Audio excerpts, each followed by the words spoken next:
Hey there guys, my name is Brandon, aka Suns Geek, and if it has to deal with the Phoenix Suns, I'm going to make a video about it. That is right, you guys. Here are my 5 takeaways for the Phoenix Suns' first 20 games of the season. Now, you guys, I have criticized this team a lot, and I've been a little bit negative at times, but I need to realize that this is the state of the NBA. This is the NBA this season, and by that I mean there is no summer league, there was little to no training camp, there was only a 4-game preseason. The Phoenix Suns are currently 11 wins and 9 losses in 20 games. So it's not the best record, but it's not the worst record either. It's a strange season. There's a lot of bad records out there. It could be a lot worse. The Miami Heat, who just made the NBA Finals, are currently 7 wins and 14 losses. There's a lot of teams out there with just 10 wins and like 12 to 15 losses. It's no excuse for the Phoenix Suns. If everything was clicking, I think the Phoenix Suns would probably be like 15 wins and 5 losses or something along those lines. And that takes me into my next takeaway is, are we sure that this is a top 5 defensive team as the NBA claims we are? Now, in all fairness, the Phoenix Suns are 5th in points allowed at 108 per game. That's 5th in the NBA, and that's really good. So if you're good at analyzing defense, let me know in the comments if you guys think we are a top 5 defensive team. You know, the Suns are good at defending the perimeter. Maybe statistically we are a top 5 defensive team, but it really seems like a lot of games the defense looks good for just one half, and then the other half the defense looks terrible, or maybe the defense looks good for one quarter and not the next. I haven't really seen a game where the defense has been 100% for all 48 minutes. Now, the Suns' 2 biggest losses of the season in terms of points were against the Washington Wizards, which was a 128-107 defeat on January 11th, and then a 123-101 defeat versus the New Orleans Pelicans. And you know, a lot of the other losses have been close games, but as I said before, there hasn't really been a game where the defense has been 100% for all 48 minutes. Also, you guys, my other takeaway is the Suns have not been at full strength. Now, a lot of NBA teams haven't been at full strength either.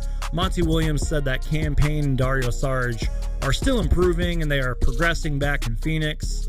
But when Dario Saric comes back at full strength, he's going to help this team on so many levels and really be a good backup big man for this team, which this team desperately needs. You know, Devin Booker had the hamstring injury.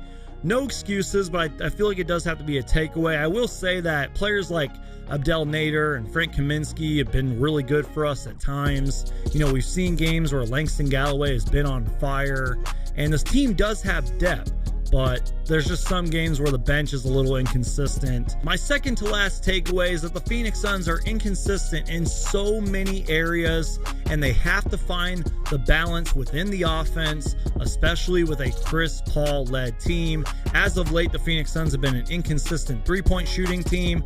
I do believe that once they find their three-point shot and start knocking it down night in and night out, that they'll be one of the best teams in the league. As my man Evan pointed out with another great stat of his, the Phoenix Suns are 10-3 when they shoot 34% or above from 3, and they are 1-6 when they shoot below 34%. You know, Cam Johnson has been struggling to make the 3 as of late. Devin Booker has been a little bit inconsistent with that. The Phoenix Suns are 6-4 against teams with winning records, and they are 6-5 against teams with losing records. And my final takeaway, and big shout out here to Flex from Jersey, who is the co-host of the Coast to Coast podcast, one of the biggest Phoenix Suns fans that I know, somebody I got a lot of respect for. And really, guys, this takeaway comes in the form of a tweet, and he summed up the first 20 games for the Phoenix Suns kind of perfectly. He said, and I quote, "This team has to stop playing down to the competition. This effort tonight, coming off of 3 straight wins, is embarrassing. This team won't turn the corner until they learn how to take care of business versus teams they are absolutely better than.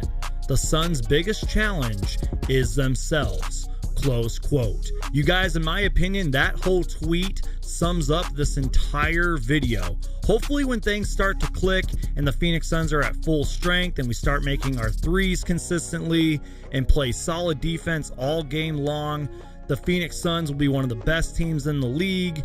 And you guys, unless everything just collapses, I truly do believe that the Phoenix Suns will make the NBA playoffs. But in my opinion, they have a long way to go. So thank you guys so much for watching. Let me know what your guys' 5 takeaways are for the Phoenix Suns' first 5 games into the season. And if you guys are new to this channel, my name is Brandon, aka Suns Geek. And if it has to deal with the Phoenix Suns, I'm going to make a video about it. Thank you guys so much for watching.